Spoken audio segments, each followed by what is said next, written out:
Good evening students. Myself Richa Chhabra, lockdown e Pathshala में आप सभी का स्वागत है। चलिए स्टार्ट करते हैं अपनी next class. In the previous class, we have started our second chapter, sexual reproduction in flowering plant, and we have discussed detailed structure of flower, function of flower, and in this class, we will discuss about male reproductive structure in flowering plant and formation of male gamete. Okay, so let's start.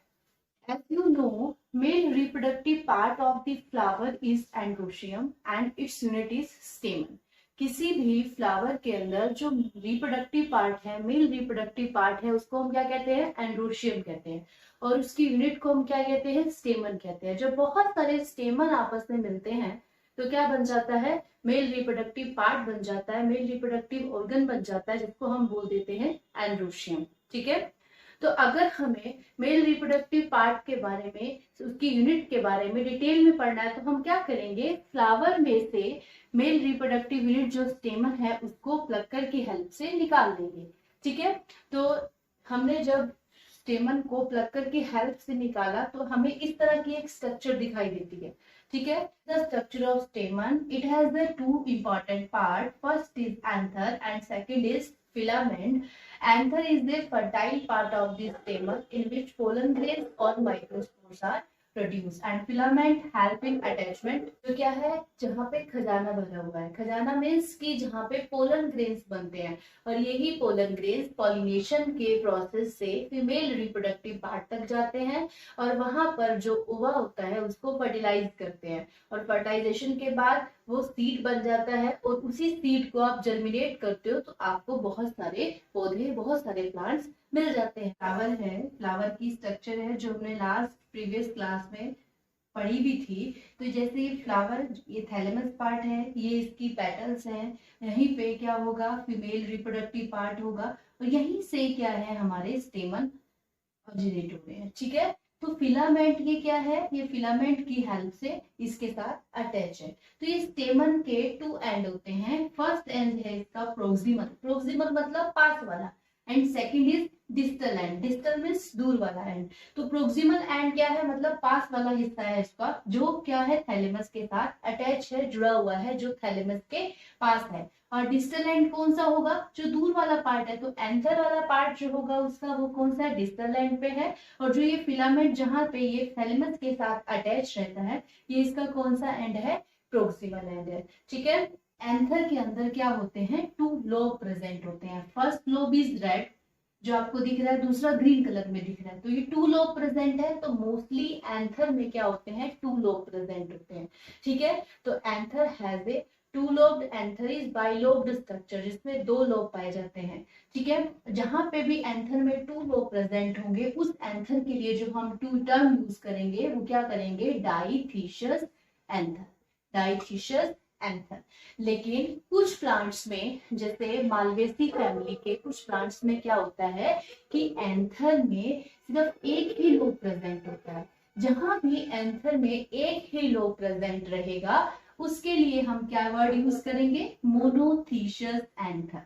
Mono मतलब single, तो जहां पे सिर्फ एक ही lobe present है ऐसे anther को मोनोथीशियस anther, और जहां एंथर में टू लोब प्रेजेंट होते हैं उस एंथर के लिए हम टर्म यूज करते हैं डाइथिशियस एंथर। ठीक है। Now if we want to study, if we want to understand detailed structure of anther, we have to cut this anther in transverse section. हमें क्या करना पड़ेगा? इस एंथर को इस तरह, जैसे ये एंथर है, इसको इस तरह से ट्रांसवर्स सेक्शन में कट करना पड़ेगा। और जब हम इसको ट्रांसवर्स सेक्शन में इस तरह से कट कर देते हैं तो हमें किस तरह की स्ट्रक्चर दिखाई देती है? इस तरह की स्ट्रक्चर दिखाई देती है। ठीक है। तो ये it is the transverse section of anther. जो क्या दिखाई दे रहा है? जिसमें सबसे पहले हमें दिखाई दे रहे हैं दो lobe, first lobe and it is second lobe.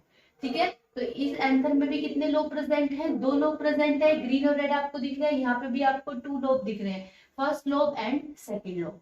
And these two lobes are connected with the help of connective tissue which is stripe.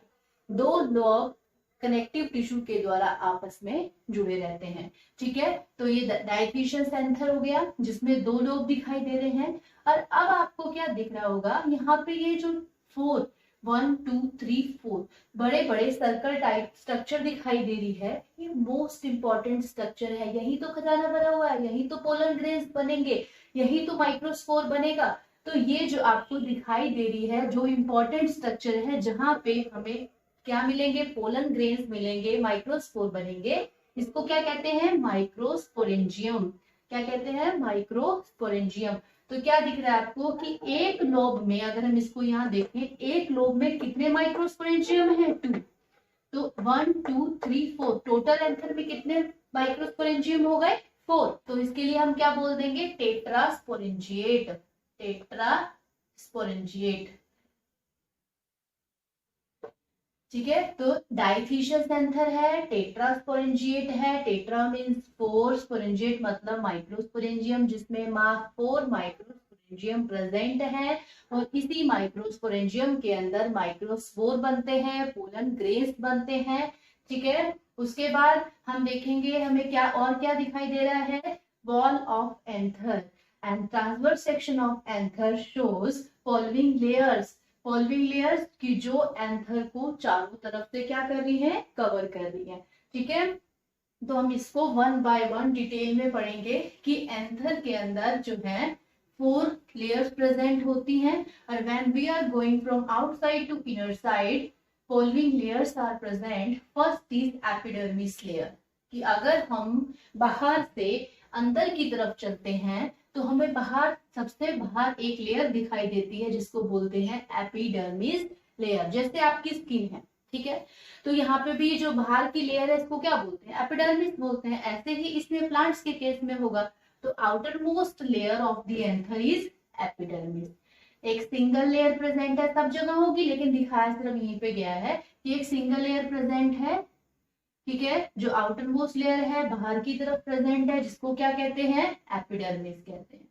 अब उसके बाद एपिडर्मिस का फंक्शन क्या है, इट प्रोवाइड्स प्रोटेक्शन। ये क्या करता है, एंथर को प्रोटेक्शन प्रोवाइड करता है। And it has great stretches and flatten at the maturity, कि ये क्या होता है कि जब एंथर मैच्योर हो जाता है तो ये एपिडर्मिस में स्ट्रेचेस आ जाते हैं, ठीक है, ब्रेक, जिससे कि एंथर के ब्रेक डाउन में ये हेल्प कर सकती है, जिससे पोलन ग्रेन्स बाहर निकल सकते हैं, ठीक है। And inner to epidermis is endothecium present. जब एपिडर्मिस से अंदर की तरफ चलेंगे तो कौन सी लेयर आएगी, second, endothecium layer. Endothecium, endothecium layer जो है वो कैसी होती है, थिकेंड होती है, फाइब्रस थिकनिंग होती है, इसके अंदर मोटी होती है, ठीक है। ये इलोंगेटेड होती है, इसकी सेल्स लंबी लंबी होंगी, थिकेंड होगी। लेकिन जहां ये क्या काम करती हैं, ये डेहिसेंस में हेल्प करती हैं। डेहिसेंस ऑफ एंथर की मतलब एंथर के ब्रेक डाउन में, एंथर को ब्रेक डाउन करने में हेल्प करती है। जब एंथर मैच्योर हो जाता है तो ये एंडोथीशियम लेयर क्या करती है, स्ट्रेचनिंग, मतलब इसको तोड़ देती है। जब इसको तोड़ेगी तभी तो अंदर से पोलन ग्रेन बाहर आ पाएगा।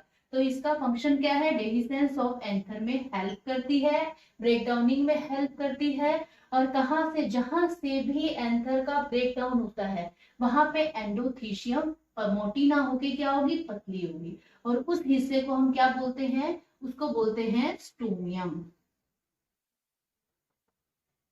ठीक है। एंथर डी का डेहिसेंस होगा, एंथर की लेयर ब्रेक डाउन होगी और वहां से पोलन ग्रेन क्या हो जाएंगे, बाहर की तरफ निकल जाएंगे, ठीक है। उसके बाद एंडोथीशियम से अंदर की तरफ चलते हैं, आपको ब्लू कलर में दिखाई दे रही है, ये क्या है, मिडिल लेयर है। ये 1 से 4 तक हो सकती है, 1 लेयर, 2 लेयर, 3 लेयर, 4 लेयर तक हो सकती है। और कहीं कहीं पे मिडिल लेयर एब्सेंट भी होती है, जैसे नाजाडेसी फैमिली है, लेमिनेसी फैमिली है, जहाँ पे मिडिल लेयर हमारी एब्सेंट होती है। और जैसे जैसे एंथर मैच्योर होता है ये डिसइंटीग्रेट होती चल जाती है। मिडिल लेयर से जब अंदर की तरफ चलते हैं तो most important layer is tapetum layer. और ये टैपिटम लेयर एक तो पोलन ग्रेन्स को नरिशमेंट देती है, नरिश करती है, और सेकंड बहुत सारे एंजाइम्स और हार्मोन सिक्रिएट करती है जो हमारे पोलन ग्रेन की स्ट्रक्चर में भी हेल्प करते हैं, उसको प्रोटेक्शन में भी हेल्प करते हैं, जिसके बारे में हम आगे पढ़ेंगे, ठीक है। तो ये बहुत सारे एंजाइम, जैसे कैलेज एंजाइम सिक्रिएट करेगी, ठीक है, यूबिश बॉडी सिक्रिएट करेगी,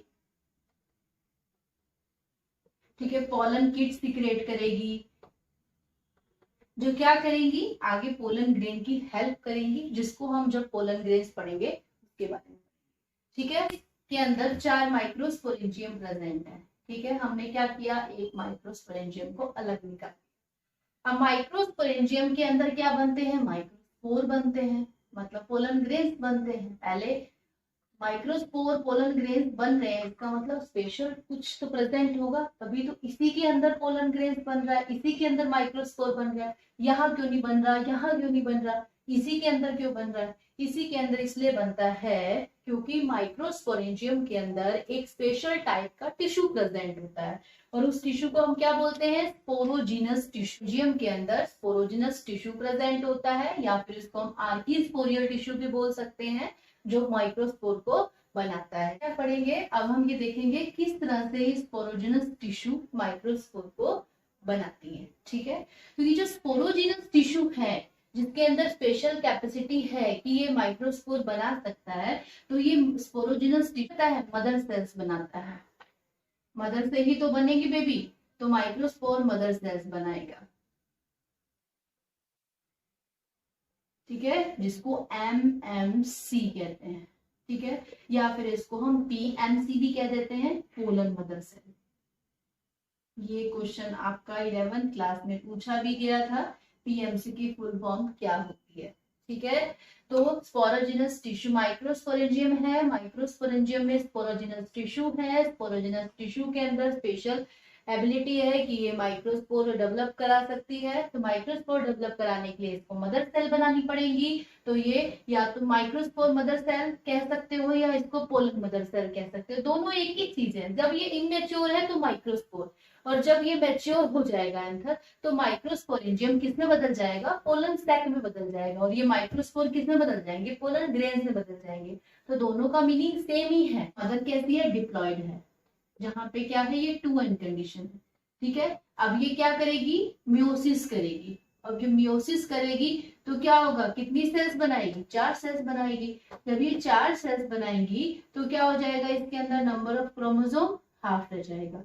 अब पोलन ग्रेन्स के अंदर भी हाफ, ओवा के अंदर भी हाफ, जब हाफ और हाफ मिलेंगे तो क्या हो जाएगा, फुल हो जाएगा। एन और एन मिलेंगे तो कितने बन जाएगा, 2n बन जाएगा।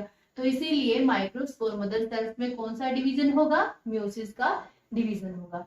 माइक्रोस्पोर मदर सेल जब मियोसिस की हेल्प से, रिडक्शनल डिवीजन की हेल्प से 4 माइक्रोस्पोर प्रोड्यूस करती है, तो इस प्रोसेस को हम क्या बोलते हैं, माइक्रोस्पोरोजेनेसिस। माइक्रोस्पोरोजेनेसिस, जेनेसिस मतलब बनना, माइक्रोस्पोर मतलब माइक्रोस्पोर का बनना। माइक्रोस्पोर मदर सेल्स मियोसिस करेगी, मियोसिस के अंदर एक मियोसिस फर्स्ट होता है, फिर मियोसिस सेकंड होता है। पहले मियोसिस फर्स्ट होगा, एक सेल है उसके अंदर क्या बन जाएंगी, 2 सेल्स बन जाएंगी, फिर ये 2 सेल्स आगे डिवाइड होंगी, तो इस तरह से क्या हो जाएगा, 4 माइक्रोस्पोर्स प्रोड्यूस हो जाएंगे। ठीक है, तो ये माइक्रोस्पोर जो है 4 हैं, लेकिन ये आपस में अटैच हैं, तो इसके लिए हम क्या यूज करेंगे, टेट्राड है तो 4 माइक्रोस्पोर, लेकिन आपस में क्या है, ये जुड़े हुए हैं। ठीक है, कैलोज एंजाइम से क्या होते हैं, ये उसकी हेल्प से ये टेट्राड आपस में अटैच रहते हैं। ठीक है, में इसके लिए जो यूज किया जाता है आइसोबाइलेटरल टेट्राड, और डाइकोट के अंदर टेट्राहेड्रल टेट्राड हम इसको कहते हैं। ठीक है, जो मोस्ट कॉमन टेट्राड होते हैं वो टेट्राहेड्रल टेट्राड कंडीशन होती है। ठीक है, यहाँ तक समझ में आ गया होगा कि स्पोरोजिनस टिश्यू जिसके अंदर स्पेशल कैपेसिटी है, जो माइक्रोस्पोर को प्रोड्यूस कर सकता है। सबसे पहले स्पोरोजिनस टिश्यू मदर सेल्स बनाता है, मदर सेल मियोसिस करती हैं, और मियोसिस करने के बाद एक मदर सेल से 4 माइक्रोस्पोर बन जाते हैं। पहले ये माइक्रोस्पोर जुड़े हुए हैं आपस में, कौन से एंजाइम से, कैलोज से। तो अब टेपिटम का काम शुरू हो जाता है। माइक्रोस्पोरेंजियम के अंदर माइक्रोस्पोर बन गया, लेकिन आपस में क्या है, जुड़े हुए हैं। इसके बाहर क्या है, ये टेपिटम है। अब टेपिटम क्या करेगी, एंजाइम क्या था कि पोलन ग्रेन्स को न्यूट्रिशन देना, सेकंड काम था कैलेज एंजाइम सीक्रेट करना। जो पोलन ग्रेन्स हमारे यूनाइटेड थे कैलोज की वजह से, अब कैलेज एंजाइम क्या करेगा, उस कैलोज को डिसॉल्व कर देगा, और डिसॉल्व करने के बाद हमारे माइक्रोस्पोर अलग अलग हो जाएंगे। सेकेंड इसका फंक्शन क्या है, एक हार्मोन सीक्रेट करता है, एक बॉडी बनाता है यूबिश बॉडी। इसका क्या फंक्शन होता है, यूबिश बॉडी क्या काम करती है, यूबिश बॉडी जैसे अब ये माइक्रोस्पोर बन गए थे, मतलब पोलन ग्रेन बन गया है। पोलन ग्रेन जो होते हैं इसका जो साइज है वो 10 से लेके 200 माइक्रोन तक हो सकता है, ठीक है। यूनिन्यूक्लिएटेड होते हैं, हैप्लॉइड स्ट्रक्चर होती है, ठीक है। उसके बाद पोलन ग्रेन जो होते हैं इस पे 2 वॉल्स प्रेजेंट रहती हैं। अंदर की जो लेयर होती है इनर मोस्ट लेयर उसको बोलते हैं इंटीन, और जो बाहर की लेयर होती है उसको बोलते हैं एक्सीन। क्या बोलते हैं बाहर की लेयर को, एक्सीन बोलते हैं, ठीक है। तो ये यूबिश बॉडी जो है ये पोलन ग्रेन की आउटर मोस्ट लेयर को डेवलप करती है, ठीक है, उसको थिकन करती है, मोटा करती है। और एक्सीन के अंदर क्या प्रेजेंट रहता है, स्पोरोपोलिनीन।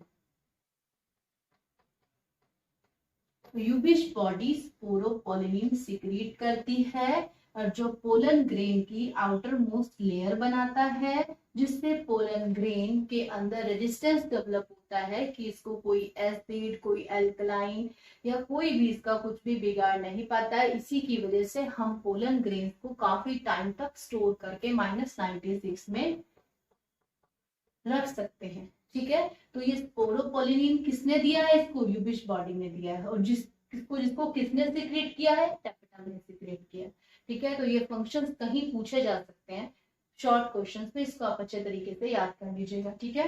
तो ये कैलेज एंजाइम होता है जो कैलोज को डिसॉल्व करता है, माइक्रोस्पोर को अलग अलग करता है। यूबिश बॉडी टैपेटम सीक्रेट करती है जो स्पोरोपोलिनीन बनाता है। स्पोरोपोलिनीन एक्सीन जो है वो स्पोरोपोलिनीन की ही बनी होती है, जिसको यूबिश बॉडी ने सीक्रेट किया है, जो पोलन ग्रेन को रेजिस्टेंस देती है, ठीक है। Third, pollen kit.